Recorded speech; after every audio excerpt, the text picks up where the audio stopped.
Hello, today we will guide you through how to draw entity relationship diagram in Lucidchart. To get started, open Lucidchart and go to the Documents area.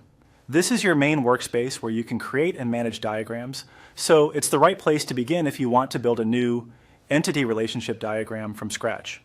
Once you're there, click on New. This opens the options for creating a fresh file. From the menu that appears, choose Blank Document.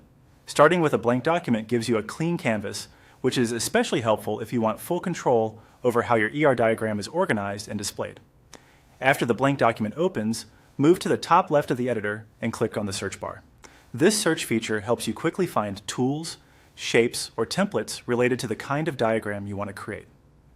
In the search field, type Entity Relationship. This should help surface the relevant diagram elements or options you need for working with an ERD in Lucidchart. At this point, you also have another option available. Instead of manually searching, you can use AI.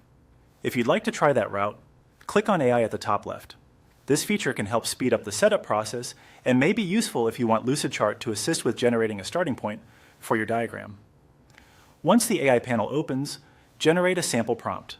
This gives you a structure to work from and helps Lucidchart understand what kind of entity relationship diagram you want to create. A sample prompt can be useful if you're not sure how to phrase your request or if you want a quick example to build on. You can review the suggested prompt and use it as a foundation for your diagram setup. After that, follow the on-screen procedure. Lucidchart will guide you through the remaining steps based on the option you selected, especially if you're using the AI workflow. Take your time here and read each prompt carefully so the diagram matches the relationships, entities, and structure you want to show.